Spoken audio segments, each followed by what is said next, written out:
বলছেন, কোথা থেকে বলছেন?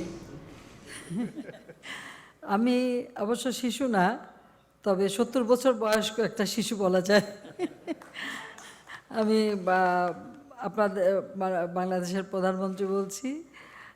আমি খুব আনন্দিত। আমি যাচ্ছি আজকে এই যে আমরা যে কার্যক্রমটা উদ্বোধন করতে যাচ্ছি, এটা সত্যি খুব কাজের। আমি মনে করি যে শিশুদের সুরক্ষার জন্য এই হেল্পলাইন যথেষ্ট কার্যকর ভূমিকা নেবে। যখনই কোনো শিশু কোনো বিপদে পড়বে, তারা এই যে 1098 নম্বরে ফোন করে তারা যে সাহায্যটা পাবে, এটা তাদের জন্য অনেক নিরাপদ হবে এবং নিরাপত্তা দিতে সকলে উদ্যোগ নেবে।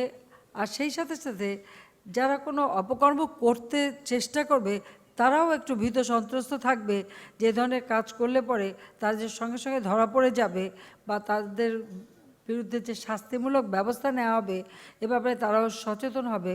তবে আরেকটা বিষয় আমি বলবো, এটা হচ্ছে একটা সামাজিক সচেতনতা সৃষ্টি করা। সমাজের যারা আছেন সবাইকে আমি এটা বলবো যে প্রত্যেকেই এই চিন্তা করবেন যে সকলেরই মা বোন আছে, নিজের সন্তান আছে।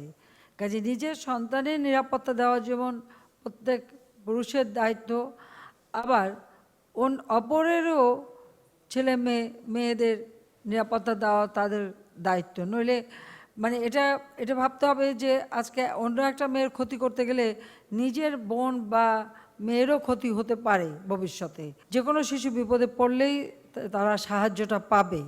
এই যে একটা ব্যবস্থা, এই ব্যবস্থাটা মনে করি যে আমাদের সমাজের জন্য অত্যন্ত গুরুত্বপূর্ণ এবং এর ফলে এই অপরাধ প্রবণতাটাও কমে যাবে। আর এই লাইনটা কেউ যদি অপব্যবহার করে, বিনা কারণে ব্যবহার করে, তাদেরও শাস্তির ব্যবস্থা আছে। কাজেই বিনা কারণে মানে বিরক্ত করা এটার জন্য কেউ না করতে পারে। তবে আমি এটা চাই যে আমাদের সমাজটাকে আমরা সুন্দরভাবে গড়ে তুলতে চাই। আমাদের আজকের শিশু আগামী দিনের ভবিষ্যৎ, তারা সুন্দরভাবে গড়ে উঠবে, তাদের মন মানসিকতা ভালো হবে, তারা লেখাপড়া শিখবে বা বিভিন্ন ধরনের ট্রেনিং নেবে এবং নিজের পায়ে দাঁড়াবে। সেটাই আমাদের লক্ষ্য। আমরা সেভাবেই সমাজটাকে গড়ে তুলতে চাই।